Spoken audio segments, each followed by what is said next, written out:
मैं तुम सा कोई दूसरा राजा नहीं, पर हे राजन, मैं तुम्हें ऐसे 4 वीर भेंट करूंगा जो तुम्हारी आज्ञा से कहीं भी आ जा सकते हैं। वो सूक्ष्म से सूक्ष्म और दीर्घ से दीर्घ हो सकते हैं। जब भी तुम्हें उनकी जरूरत हो, बस एक आवाज देना, वो चारों हाजिर हो जाएंगे। इतना कहते हुए उस इंद्र के दूत ने वे 4 वीर राजा विक्रमादित्य को भेंट कर दिए। कहते हैं तब से राजा विक्रमादित्य को वीर विक्रमादित्य के नाम से जाना जाने लगा। राजा वीर विक्रमादित्य के वापस आने से संपूर्ण उज्जैन नगरी ने खुश हो भगवान श्री राम के आगमन की ही तरह विक्रमादित्य का स्वागत भी घी के दिए जलाकर किया।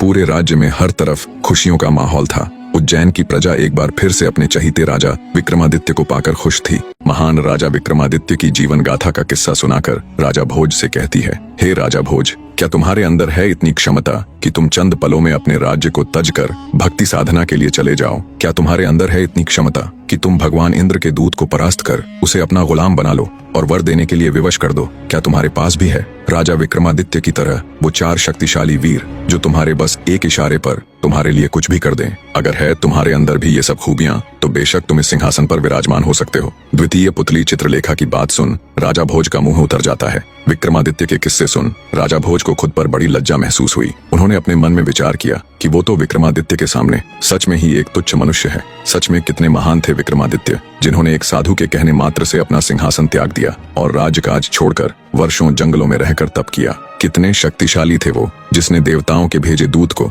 चंद पलों में अपने सामने झुकने पर मजबूर कर दिया। ये सभी विचार करते करते उन्होंने सोचा, पर अब तो विक्रमादित्य यहाँ नहीं है, अब तो उनका समय नहीं है। ये समय मेरा है और मुझे पूरा अधिकार है इस दिव्य सिंहासन पर विराजने का। आज का दिन भले ही बीत गया हो, लेकिन मैं कल अवश्य ही इस अलौकिक सिंहासन पर बैठकर रहूंगा। इन्हीं विचारों के साथ राजा भोज दरबार से चला जाता है। सिंहासन से निकली प्रथम पुतली रत्नमंजरी की ही तरह दूसरी पुतली चित्रलेखा ने भी भोज को सिंहासन पर बैठने नहीं दिया। अगले दिन फिर से तय समय पर सभी राजदरबारी राज दरबार में उपस्थित हो गए। राजा भोज फिर से मन में एक नई उम्मीद लिए सिंहासन पर बैठने को उतावले हो उसकी तरफ बढ़ते हैं। पर जैसे ही वो सिंहासन के पास जाते हैं, एक बार फिर से उस दिव्य सिंहासन से एक रहस्यमयी पुतली प्रकट हुई, जिसका नाम था सत्यभामा। राजा भोज को सिंहासन की तरफ बढ़ता देख तीसरी पुतली सत्यभामा गरजती हुई बोली, रुकिए राजा भोज, इस सिंहासन पर बैठने से पहले ये तो जान लो कि क्या तुम इसके योग्य हो भी कि नहीं। जिस महान व्यक्ति का ये सिंहासन था, क्या तुम भी उसके जितने योग्य हो? पुतली की बात सुन राजा भोज के कदम एक बार फिर जहाँ के तहाँ रुक जाते हैं। सिंहासन से निकली तीसरी पुतली सत्यभामा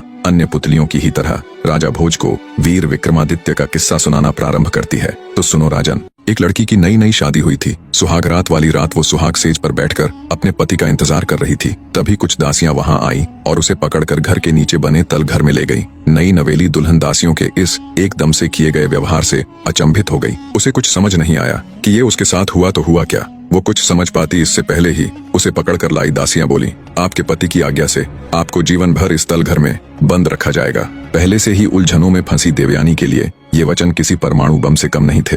अचंभित होती हुई वो उन दासियों से बोली, ये आप क्या कह रही हैं और मुझे क्यों इस तल घर में बंद करके रखा जाएगा? मैं बहू हूँ इस घर की, क्या मुझे यहाँ बंद करने के लिए विवाह करके लाया गया है? मेरे पति कहाँ है? मैं उनसे अभी की अभी मिलना चाहती हूँ। देवयानी की बात सुन दासियां बोली, माफ करे बहू रानी, पर आप उनसे अपने इस जीवन में तो कभी नहीं मिल पाएंगी। दासियों की बात सुन नई नवेली दुल्हन यानी देवयानी के सब्र का बांध टूट गया। वो गुस्से से बोली, ये मेरे साथ क्या व्यवहार हो रहा है? तुम सब ये क्या कह रही हो? आखिर मेरा अपराध क्या है जो मुझसे इस तरह का सलूक किया जा रहा है? तब उनमें से एक दासी बोली, बहुत बड़ा अपराध हुआ है आपसे बहू रानी। सुना है विवाह से पूर्व आप कहा करती थी कि पुरुष की अपेक्षा स्त्री अधिक चतुर और बुद्धिमान होती है। दासी की बात सुन गुस्से में देवयानी बोली, हाँ बिल्कुल मैं ऐसा कहा करती थी और अब भी कहती हूँ कि स्त्री पुरुष की अपेक्षा अधिक चतुर और बुद्धिमान होती है। नई दुल्हन यानी देवयानी की बात सुन दासियां कुछ कहती, उससे पहले ही उस लड़की की सासू वहां आ गई जिसने उसकी ये बात सुन ली। वो गुस्से से देवयानी से बोली, मूर्ख लड़की, तेरे इसी अभिमान का दंड अब तुझे जीवन भर मिलेगा। जिस दिन से मेरे पुत्र ने सुना है कि तुम लड़की होकर इस तरह की बातें करती हो, उसी दिन से वो हमारे पीछे पड़ा हुआ है और उसने आग्रह किया कि वो तुमसे विवाह करना चाहता है और हमें भी मजबूरी में उसकी बात माननी पड़ी। अब वो तुझे जीवन भर इसी तल घर में बंद करके रखेगा, ये देखने के लिए कि तुम कितनी बुद्धिमान हो, कितनी चतुर हो। ये सुन देवयानी के पैरों नीचे से जमीन खिसक जाती है। स्वतः ही उसकी आंखों से टप टप करके आंसू बहने लगते हैं। आगे उसकी सासू बोली, स्त्री को अपनी मर्यादा का ध्यान रखना चाहिए। जो स्त्री अपनी मर्यादा को उल्लंघने की कोशिश करती है, उनकी यही दुर्दशा होती है। इतना कहकर वो दासियों के साथ वहां से चली जाती है। लड़की के ऊपर तो जैसे दुखों का पहाड़ टूट पड़ा था। वो निर्जीव से शरीर के साथ वहीं माथा पकड़कर बैठ जाती है। वहीं पर उस बेचारी को 2 समय का खाना दे दिया जाता। अपने पति के इस कृत्य से देवयानी बहुत आहत हुई। उसे समझ ही नहीं आ रहा था ये उसके साथ हुआ तो हुआ क्या। अब उसके पास सिवाय रोने और अपनी किस्मत को कोसने के और कोई चारा नहीं था। दिन बीतते गए और जब उस बेचारी के रो रो कर आंसू सूख गए तो देवयानी ने अपने मन में ये प्रण किया कि वो उस दुष्ट आदमी को सबक सिखाकर रहेगी और उसका गुरूर तोड़ते हुए ये सिद्ध करके दिखा देगी कि उसकी सोच सही है। ऐसे ही दिन बीतने लगे। उसने अपने पति को सबक सिखाने के लिए एक योजना बनाई और योजना अनुसार एक दिन उसने खाना देने के लिए आने वाली दासी को किसी तरह राजी कर लिया और उसे एक पत्र देते हुए उस पत्र को उसके पिता के पास पहुंचाने के लिए कहा। दासी ने उसके कहे अनुसार वो पत्र उसके पिता के पास पहुंचा दिया। जब वो पत्र उसके पिता ने पढ़ा तो उसकी आंखें फटी रह गईं, क्योंकि उसका पिता बहुत बार अपनी बेटी की ससुराल उससे मिलने उसका हालचाल पूछने के लिए जा चुका था, पर हर बार उसके सामने कोई न कोई बहाना बनाकर उसे उसकी बेटी से मिलने नहीं दिया जाता। आज पहली बार था जब उसे अपनी बेटी की इस दुर्दशा के बारे में पता चला। उसकी बेटी ने पत्र में अपने पिता को सख्त हिदायत दी थी कि उसे छुड़ाने की बिल्कुल भी कोशिश न करे और न ही ये बात किसी दूसरे को बताए, क्योंकि इतना सब होते हुए भी वो अपनी ससुराल पक्ष या अपने पति की जरा सी भी बदनामी नहीं करना चाहती थी। लड़की ने पत्र में अपने पिता से आग्रह किया कि वो अपने घर से लेकर उसकी ससुराल तक एक ऐसी सुरंग बनाए, एक ऐसा गुप्त मार्ग बनाए जिससे वो जब चाहे अपने पिता से मिलने आ सके। अब लड़की का दुखियारा पिता बेचारा मरता क्या न करता। उसने अपनी बेटी के कहे अनुसार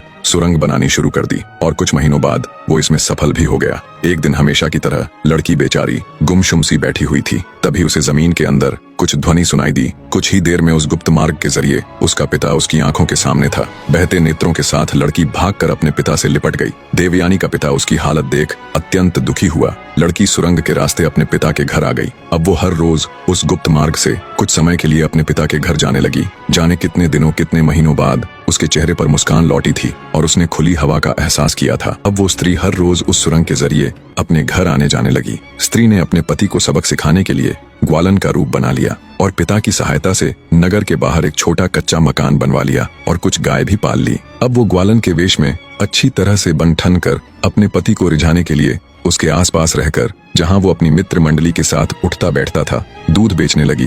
आखिरकार जैसे उसने सोचा वैसा ही हुआ। उसके पति की निगाह उस पर पड़ ही गई। वो उसके रूप रंग पर इतना मोहित हो गया कि अब तो वो हर रोज उसके आने के समय उसे क्षण भर देखने के लिए वहां बैठने लगा। कई दिन ऐसे ही गुजर गए। तब ग्वालन का वेश धारण किए देवयानी ने खुद ही शुरुआत कर दी और एक दिन दूध देने के बहाने उससे बोली, दूध ले लीजिए ना मालिक, बस थोड़ा सा ही बचा है।